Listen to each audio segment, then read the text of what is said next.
Welcome back to Lisa Cooks Food. I'm Doug, this is Lisa, and we like to have fun while we teach folks about kitchen things and recipes. What's the deal with this giant can of corn? Well, you know, it's holiday season. The family email went out. I signed us up for corn. I think we can do better than that. Better than 6.5 pounds of corn?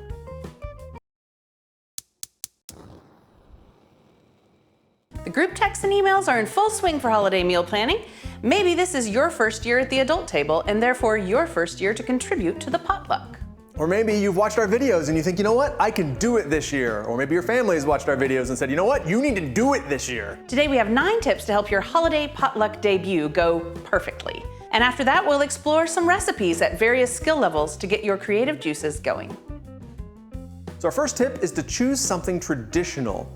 Every family is different, so you're gonna need to think about your family and what is usually at these holiday gatherings. This is not the time to be wildly experimenting on something. Choose something traditional and simple. Tip number 2 is avoid the sacred sides. You know what we're talking about. Every family has those 1 or 2 dishes that are so special and really make that holiday exactly what it should be. You're not gonna make those. If it's just not Thanksgiving without this specific dish, then you shouldn't sign up for it.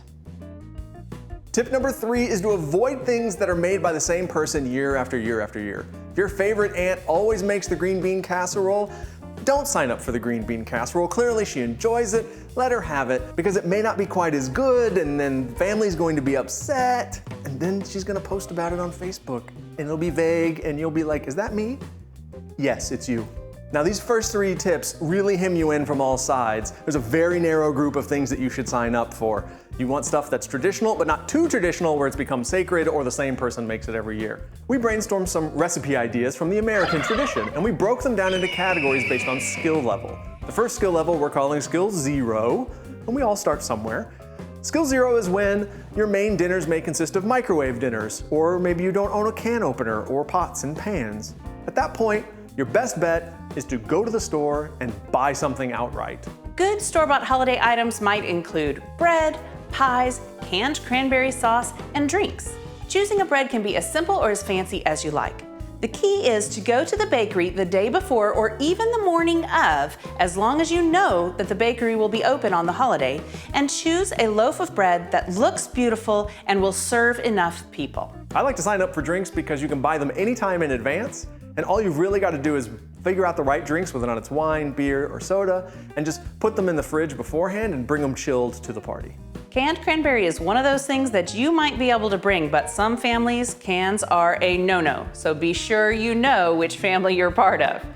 Now, if you choose, Be sure you know what your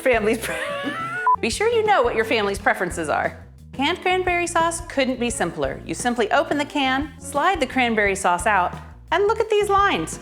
They show you exactly where to slice it. For pies, you can also buy them in advance.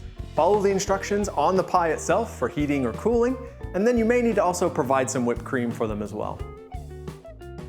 Tip number 4 falls at the other end of this spectrum. If you've been invited to a new group and you've never had a holiday meal with these people before, unless the host specifically asks you to bring something, you're safest with bringing a bottle of wine and a fancy loaf of bread.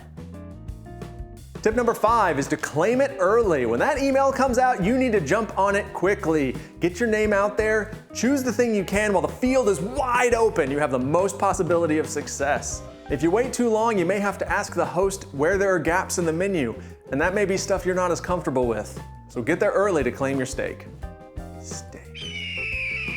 Tip number 6 is to ask for the number of servings. You must understand how many people you will be feeding.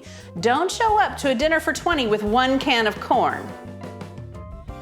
Serves 24. This is the exception, not the rule. Level 1 recipes are a little more complicated. You're ready for these if you can work the oven and the stove and do some simple prep. These are things like roasted asparagus, green bean damandine, and checkerboard rolls, and a few other things. You can find the links in the description below to those recipes. To show you what a level 1 recipe might look like, Doug's gonna make a green bean amandine for us. You're gonna be here, right? Yes, I'll help you. Okay, good. So this recipe calls for either fresh green beans or frozen green beans. We're going to trim a few fresh green beans to show you what that might look like, but Doug's gonna use frozen green beans in his recipe. Here's the very important part. This recipe makes 3 servings.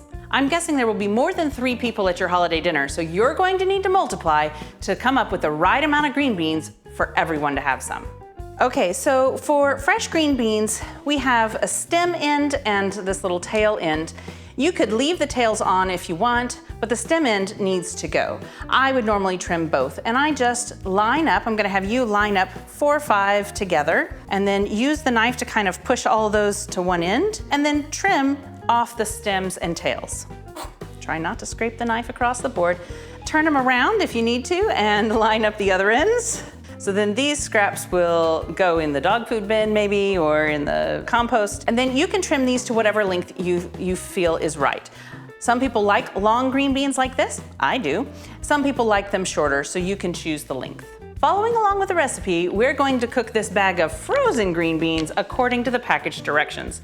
These are a steam-in bag. It doesn't get any simpler than that. So we're going to prepare a teaspoon of lemon juice. You'll just need to cut this lemon in half and squeeze a little bit in this bowl. If any seeds end up in there, you should take those out too. While the green beans are in the microwave, Doug is going to warm up his skillet. Okay, it has a knob here. I'm gonna put it on medium. I don't know. So this is just a single burner, you know, the type of thing that burns down a college dorm room. Once the skillet is warm, he's going to melt some butter and saute the almonds in the skillet. So Doug is going to toast these almond slivers in this butter until they turn light brown. They started off light brown. No, they didn't. Those are cream. Very, very light brown. It's a high quality heating element we're dealing with. Yeah, this is why you come out here.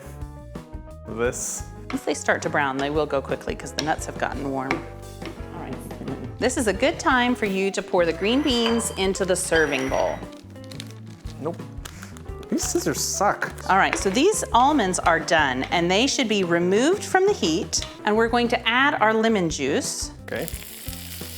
Ooh. Tell you what, why don't you add the lemon juice to the green beans and the butter and almonds after the fact. So then add that butter and almond mixture to the green beans and stir it together. So we want to coat all those green beans in butter and almond goodness.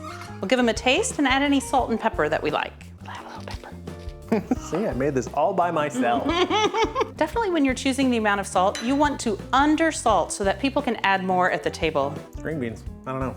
Why don't you taste it? Why am I tasting it? The lemon adds a little lightness to it, and the toasted almonds are delicious. Good job, level 1. So tip number 7 is to undersell and overdeliver. That means sign up for something like corn, plan to make fancy corn, and then in the event that the fancy corn recipe doesn't work out for you, you can always go to the store, buy a huge thing of corn, add some butter, and no one will be the wiser. Ish. Tip number 8 is to practice in advance. Make a small serving of a new recipe to see if you like it and to troubleshoot any hiccups that might come up. Last but not least is tip number 9, ask how it should be delivered. That means you need to understand if everyone's coming together to make food together, so you're bringing raw ingredients and a recipe, or should you make it at home and bring a ready-to-eat dish that's gonna be eaten as soon as you get there, or are you bringing a cold dish that you can use their oven to finish off? Do they have warming dishes ready to go when you're there? You need to understand all of these things so that you come prepared. And along those lines, you need to ask what dish you should bring it in. Is a tinfoil pan okay? What do you have in your cabinet already that can hold the volume of food necessary to feed the group? Or do you need to stop by earlier in the week and pick up their very special fancy china dish so that you can serve your corn in that?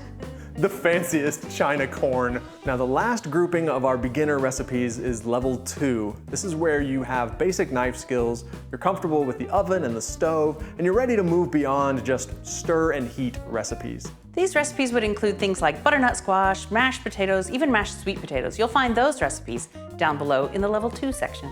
With these tips and those example recipes, I hope that really helps you overcome any fears you might have about participating in the holiday sides. And if you have any questions, feel free to leave them in the comments below and we'll help you out. She'll help you out. Okay. We'll see you next time.